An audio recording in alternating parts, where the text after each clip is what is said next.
বৃষ্টির অনিশ্চয়তা। ভারত একটি কৃষিনির্ভর দেশ। দেশের কৃষি, পানীয় জল, বিদ্যুৎ উৎপাদন এবং সাধারণ মানুষের জীবনযাত্রা অনেকাংশে বর্ষার বৃষ্টির উপর নির্ভরশীল। কিন্তু বৃষ্টিপাত সবসময় নির্দিষ্ট নিয়ম মেনে হয় না। কখনও অতিবৃষ্টি, কখনও আবার খরা দেখা দেয়। এই কারণেই বৃষ্টির মধ্যে স্বাভাবিকভাবেই একটি অনিশ্চয়তা রয়েছে। আবার খবরে বলা হচ্ছে ভারতে ঢোকা বর্ষার মেঘ হঠাৎ হারিয়ে যাচ্ছে। বর্ষার মেঘ মূলত জলীয় বাষ্পের ক্ষুদ্র ক্ষুদ্র জলকণা ও বরফকণার সমষ্টি। এই মেঘ বিভিন্ন কারণে ধীরে ধীরে উবে যেতে বা বিলীন হয়ে যেতে পারে। প্রথমত, যদি বায়ুমণ্ডলের আর্দ্রতা কমে যায় এবং শুষ্ক বায়ু মেঘের মধ্যে প্রবেশ করে, তাহলে মেঘের জলকণাগুলি বাষ্পীভূত হতে শুরু করে। ফলে মেঘ পাতলা হয়ে একসময় অদৃশ্য হয়ে যায়। দ্বিতীয়ত, সূর্যের তাপে ভূমি ও নিম্ন বায়ুমণ্ডল উষ্ণ হলে বায়ুর গতিবিধি পরিবর্তিত হয়। কখনও উষ্ণ ও শুষ্ক বায়ু মেঘের চারপাশে প্রবাহিত হয়ে মেঘের জলকণাগুলিকে দ্রুত বাষ্পে পরিণত করে। এর ফলে মেঘ ভেঙে যায়। তৃতীয়ত, মেঘের জলকণাগুলি একত্রিত হয়ে বৃষ্টির আকারে নিচে নেমে এলে মেঘের ভেতরের জলীয় পদার্থের পরিমাণ কমে যায়। যদি নতুন করে পর্যাপ্ত জলীয় বাষ্প সরবরাহ না হয়, তবে মেঘ ক্রমশ ক্ষয়প্রাপ্ত হয়ে বিলীন হয়ে যায়। এছাড়া বায়ুর দিক ও গতির পরিবর্তন, বায়ুচাপের পরিবর্তন এবং ঊর্ধ্বমুখী বায়ুপ্রবাহ দুর্বল হয়ে যাওয়াও বর্ষার মেঘের অবসানে ভূমিকা রাখে। সুতরাং আর্দ্রতার হ্রাস, শুষ্ক বায়ুর প্রবেশ, বৃষ্টিপাত এবং বায়ুমণ্ডলীয় অবস্থার পরিবর্তনের ফলে বর্ষার মেঘ উবে যেতে বা বিলীন হয়ে যেতে পারে। ফলে স্যাটেলাইট ছবিতে অনেক অঞ্চলে স্বাভাবিকের তুলনায় কম মেঘ দেখা যাচ্ছে এবং জুনের প্রথমার্ধে বৃষ্টিপাতেও বড় ঘাটতি তৈরি হয়েছে।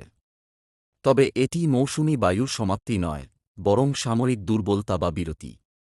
অনুকূল পরিস্থিতি ফিরলে আবার মেঘ বৃদ্ধি ও বৃষ্টিপাত শুরু হতে পারে।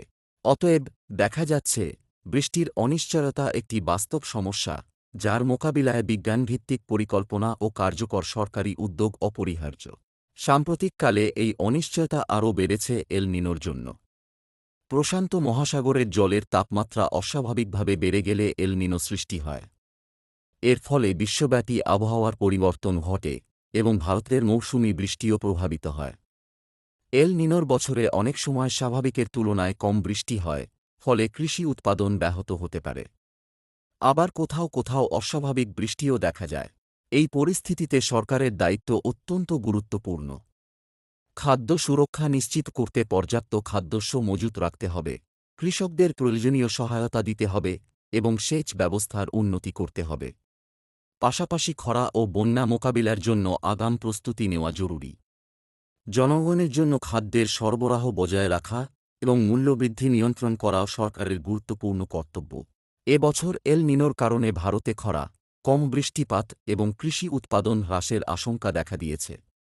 এই পরিস্থিতি মোকাবিলার জন্য ভারত সরকার বিভিন্ন পদক্ষেপ গ্রহণ করেছে। সরকার খাদ্যশস্যের মজুত বৃদ্ধি, সেচ প্রকল্প সম্প্রসারণ, আবহাওয়ার পূর্বাভাস উন্নতকরণ এবং কৃষকদের জন্য বীমা ও আর্থিক সহায়তার ব্যবস্থা করেছে। এছাড়া খরাপ্রবণ অঞ্চলে বিকল্প ফসল চাষের পরামর্শ দেওয়া হয়েছে। এই উদ্যোগগুলির কিছু ইতিবাচক দিক রয়েছে। খাদ্যশস্যের সরকারি মজুত বৃদ্ধি খাদ্য সুরক্ষা নিশ্চিত করতে সাহায্য করে। উন্নত আবহাওয়া পূর্বাভাস কৃষকদের আগাম সিদ্ধান্ত নিতে সহায়তা করে।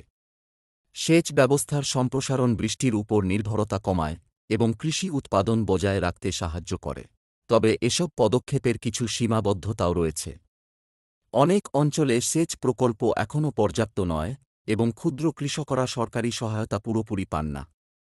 আবহাওয়ার পূর্বাভাস সবসময় নির্ভুল হয় না, ফলে কৃষকদের ক্ষতির সম্ভাবনা থেকে যায়। এছাড়া খাদ্য মজুতের উপর অতিরিক্ত নির্ভরতা দীর্ঘমেয়াদে সমস্যার সমাধান নয়। জল সংরক্ষণ ও কৃষি সংস্কারে আরও জোর দেওয়া প্রয়োজন। সুতরাং সরকার এল নিনোর প্রভাব মোকাবিলায় পদক্ষেপ নিলেও আশঙ্কা থেকেই যাচ্ছে। বৃষ্টির অনিশ্চয়তার ফলে কৃষিক্ষেত্রে যে বিপন্নতা দেখা দেয়, তার থেকে কৃষিকে সুরক্ষিত রাখতে নত ধরনের দীর্ঘমেয়াদী পরিকল্পনা গ্রহণ করা জরুরি।